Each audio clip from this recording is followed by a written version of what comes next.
എല്ലാ pharmacy സ്റ്റുഡൻസിനും pharma magic ഫെയറുടെ പുതിയൊരു എപ്പിസോഡിലേക്ക് സ്വാഗതം. നമ്മൾ ഇന്ന് ഡിസ്കസ് ചെയ്യാൻ പോകുന്നത് ഫാർമക്കോപ്പിയ എന്തെന്നാണ്.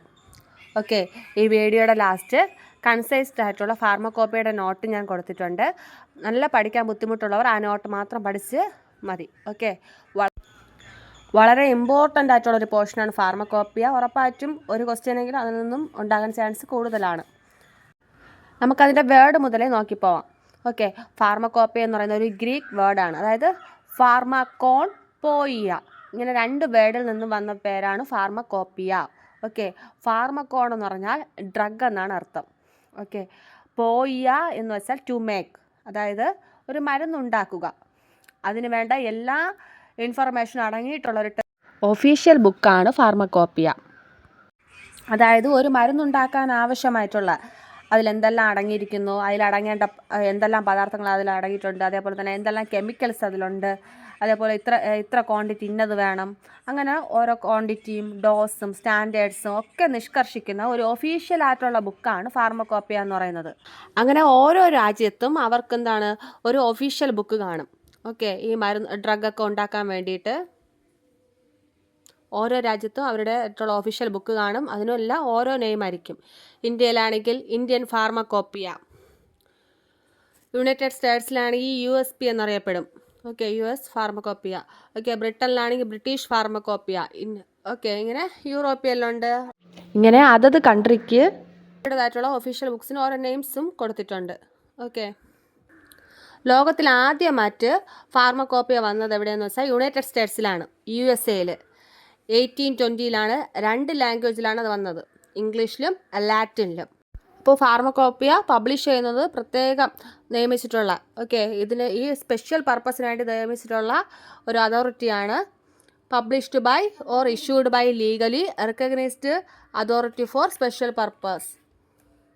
അപ്പോൾ നമുക്ക് ഫാർമക്കോപ്പിയെ കുറിച്ച് എന്തെല്ലാം പറയാം? ഇത് ലീഗലാണ്. ഓക്കെ, നിയമപരമായിട്ട് നിലനിൽക്കുന്ന ഒരു ഒഫീഷ്യൽ ബുക്കാണ്. ഓക്കെ, രണ്ടാമത് ഒഫീഷ്യൽ ബുക്ക് ഓഫ് സ്റ്റാൻഡേർഡ്സ്, അല്ലേ? ഓരോന്നിൻ്റെയും സ്റ്റാൻഡേർഡ്സിനെ കുറിച്ചിട്ടുള്ള ഒരു ബുക്കാണ്. എങ്ങനെയുള്ള ബുക്കാണ്? ഒഫീഷ്യൽ ആയിട്ടുള്ള ഒരു ബുക്കാണ്.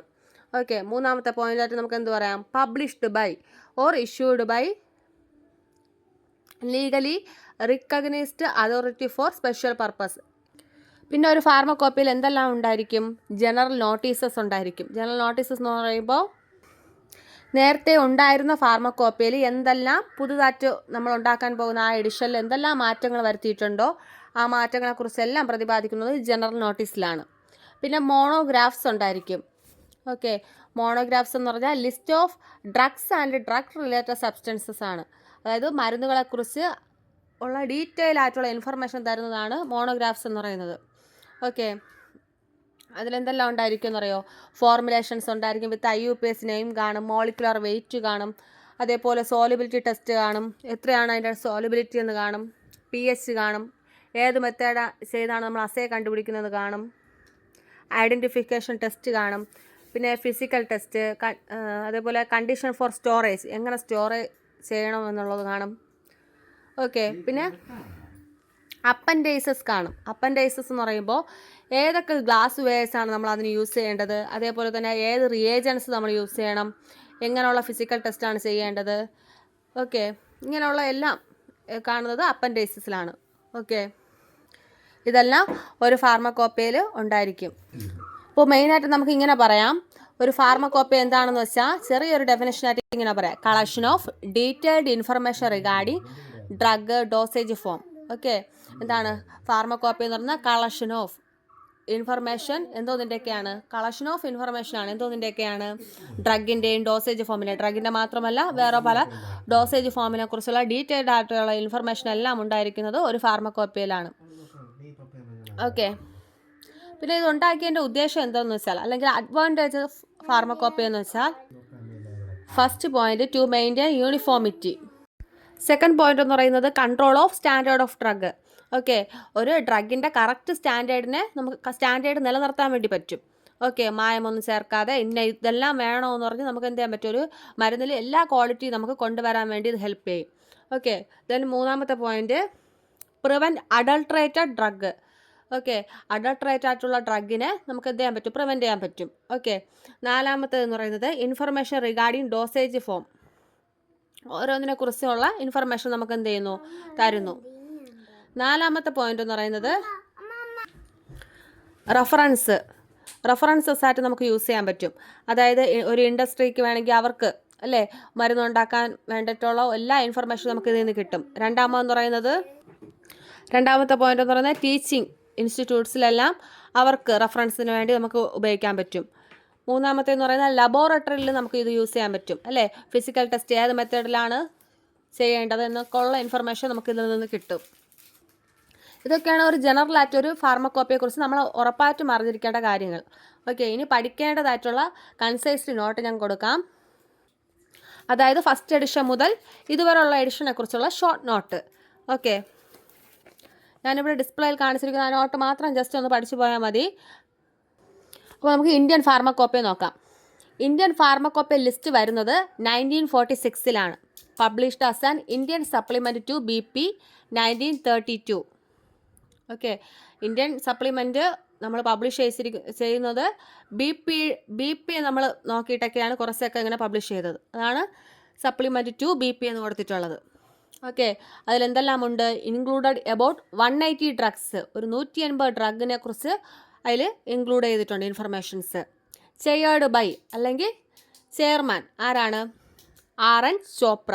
ഓക്കെ, അതിനെ കൺസൈസ് ചെയ്താണ് ചെയേർഡ് ബൈ RN ചോപ്ര എന്ന് എഴുതിയിട്ടുള്ളത്. ദെൻ സെക്കൻഡ് പോയിന്റ് ആയിട്ട് ഇന്ത്യൻ ഫാർമസ്യൂട്ടിക്കൽ കോഡെക്സ് അത് നിലവിൽ വന്നത് 1953. അതിന് 2 പാർട്സ് ഉണ്ട്. ഒന്ന് ജനറൽ മോണോഗ്രാഫ്സ് എന്നും രണ്ടാമത്തത് ഫോർമുലറി പ്രിപ്പറേഷൻ എന്നുമാണ്.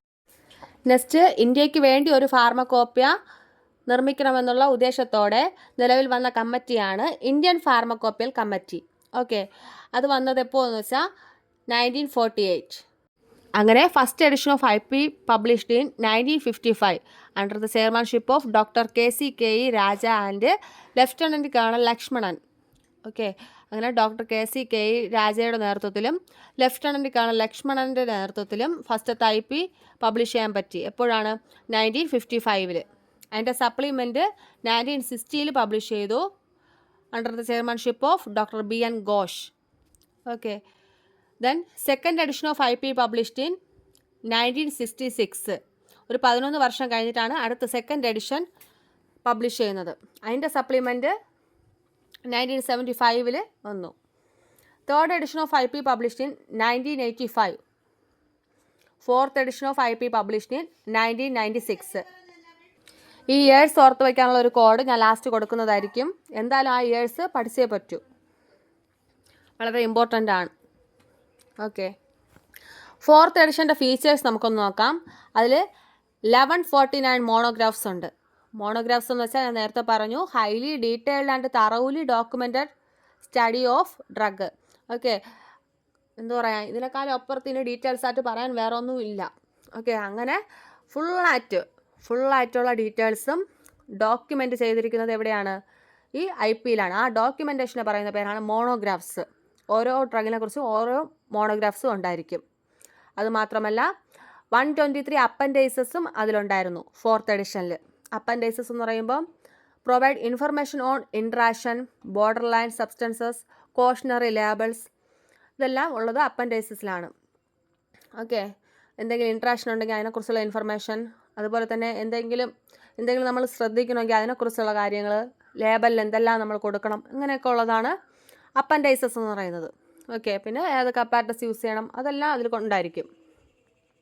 ദെൻ ഫോർത്ത് എഡിഷൻ ആയപ്പോൾ titles updated for common Indian നെയിംസിൽ ടൈറ്റിലെല്ലാം അപ്ഡേറ്റ് ചെയ്യാൻ തുടങ്ങി.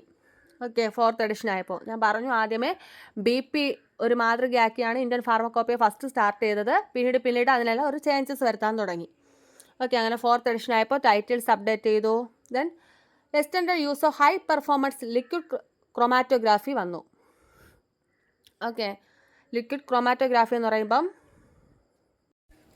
അതായത് പവർഫുൾ ആയിട്ടുള്ള ഒരു അനലിറ്റിക്കൽ ടെക്നിക്കാണ്. അത് യൂസ് ചെയ്യുന്നതെന്ന് വെച്ചാൽ എന്തെങ്കിലും ഒരു മിക്സർ ആയിരിക്കുന്ന ഒരു സംഭവത്തിൽ നിന്ന് ഒരു പ്രത്യേകം ക്വാണ്ടിറ്റിയിൽ നമ്മൾ എന്തെങ്കിലും ഒരു കോമ്പണൻസിൽ സെപ്പറേറ്റ് ചെയ്യാൻ വേണ്ടി യൂസ് ചെയ്യുന്ന മെത്തേഡാണ് liquid chromatography, high performance liquid chromatography എന്നാണ് അത് അറിയപ്പെടുന്നത്, HPLC. ഓക്കെ, അതിൻ്റെ പ്രത്യേകത എന്താണെന്ന് വെച്ചാൽ നോൺ അനിമൽ ബേസ്ഡ് മെത്തേഡാണ്. ചില ടെസ്റ്റിനൊക്കെ നമ്മൾ അനിമൽസിനെ യൂസ് ചെയ്തുകൊണ്ടിരുന്നു. പക്ഷേ ഈ സംവിധാനം നിലവിൽ വന്നതിന് ശേഷം നമുക്ക് അനിമൽസിനെ ഒന്നും യൂസ് ചെയ്യേണ്ട കാര്യമില്ല. ഓക്കെ, പിന്നെ ഇത് ഇൻഎക്സ്പെൻസീവ് ആണ്. റാപ്പിഡ് ആയിട്ടുള്ള നമുക്ക് റിസൾട്ട്സും കിട്ടും. അതെങ്ങനെയായിരിക്കും? ആക്യുറേറ്റ് ആയിട്ടുള്ള റിസൾട്ട്സും ആയിരിക്കും. അതാണ് ഹൈ പെർഫോമൻസ് ലിക്വിഡ് ക്രൊമാറ്റോഗ്രാഫി എന്ന് പറയുന്നത്. അതിനെക്കുറിച്ചുള്ള ഞാൻ 4th എഡിഷനിൽ ഉൾപ്പെടുത്തിയിട്ടുണ്ട്. ഓക്കെ, അങ്ങനെ അനിമൽ ടെസ്റ്റിന് replace wherever possible. Animal ടെസ്റ്റിനെല്ലാം അങ്ങനെ കുറേ ഏറെ റീപ്ലേസ് ചെയ്യാൻ പറ്റിയിട്ടുണ്ട്. നെക്സ്റ്റ് 5th എഡിഷൻ വന്നത് 2007-ലാണ്. അതിന് 3 വോളിയം ഉണ്ട്. പിന്നെ അതിൻ്റെ ഫീച്ചേഴ്സ് എന്ന് പറയുന്നത് യൂസർ ഫ്രണ്ട്ലി ആണ്, അവോയ്ഡഡ് ക്രോസ് റെഫറൻസിനെ ഒഴിവാക്കാൻ പറ്റി. പിന്നെ omitted drug category and strength of dosage form. കുറേ ഡ്രഗ് കാറ്റഗറിയും സ്ട്രെങ്ത് ഓഫ് ഡോസേജ് ഫോമിനെല്ലാം ഒമിറ്റ് ചെയ്യാൻ പറ്റി. Then simplified labeling. General chemical test replaced by IR and UV spectrophotometry. General ആയിട്ടുള്ള കെമിക്കൽ ടെസ്റ്റ് എല്ലാം മാറി നല്ല എന്താ പറയുക മോഡേൺ ആയിട്ടുള്ള അല്ലെങ്കിൽ ആധുനിക സംവിധാനങ്ങളുള്ള IR ആൻഡ് UV സ്പെക്ട്രോഫോട്ടോമെട്രിയൊക്കെ കടന്നു വന്നു. അതുപോലെ പൈറജൻ ടെസ്റ്റ് ചെയ്യുന്നത് നമുക്കറിയാം റാബിറ്റിലൊക്കെയാണ് അല്ലേ. ടെമ്പറേച്ചർ റേസ് ഒക്കെ ചെയ്യുന്നത് വെച്ച് നമ്മൾ ചെയ്യുന്ന ടെസ്റ്റാണ് പൈറജൻ ടെസ്റ്റ്. ആ pyrogen test replaced by bacterial endotoxin test. Bacterial endotoxin ടെസ്റ്റൊക്കെ വരാൻ തുടങ്ങി. റാബിറ്റിനെ ഒന്നും ഉപദ്രവിക്കാതെ അല്ലേ ബെറ്റ് എന്ന് പറയുന്ന ടെസ്റ്റ് കടന്നു വന്നു. ഓക്കെ, അതിൻ്റെ ഉദ്ദേശം എന്ന് പറയുന്നത് ഒരു ജീവിയെ അപ്പോൾ കൊല്ലുകയോ അതിനൊരു സൈഡ് എഫക്റ്റ് കൂടാതെയൊക്കെയാണ് ബാക്ടീരിയൽ എൻഡോടോക്സിൻ ടെസ്റ്റൊക്കെ വന്നത്. ഹോർഷൂ ക്രാബിൽ നിന്നൊക്കെ ബ്ലഡ് സ്വീകരിച്ച് അങ്ങനെ ചെയ്യുന്ന ടെസ്റ്റാണ് bacterial endotoxin test. Next 6th edition 2010-ൽ കടന്നു വന്നു. അതിന് 3 വോളിയമാണ് ഉള്ളത്. അതിൻ്റെ ഫീച്ചേഴ്സ് എന്ന് പറയുന്നത് 1980 മോണോഗ്രാഫ്സ് അതിലുണ്ട്, 287 ന്യൂ മോണോഗ്രാഫ്സും കടന്നു വന്നു. Okay, then included drug categories and dosage strength, continued replacement of general chemical test, monographs of veterinary products included. അതുവരെ മോണോഗ്രാഫ്സ് ഓഫ് വെറ്റിനറി പ്രോഡക്ട്സ് കടന്നു വന്നില്ല. അങ്ങനെ 6th എഡിഷനോടുകൂടെ അതും ഇൻക്ലൂഡായി. Then 5th point, extended use of chromatography methods come. Okay, then 6th, more herbal drug monographs are added. Then 7th edition വന്നത് എപ്പോഴെന്ന് വെച്ചാൽ 2014-ലാണ്. അതിന് 4 വോളിയംസ് ഉണ്ട്.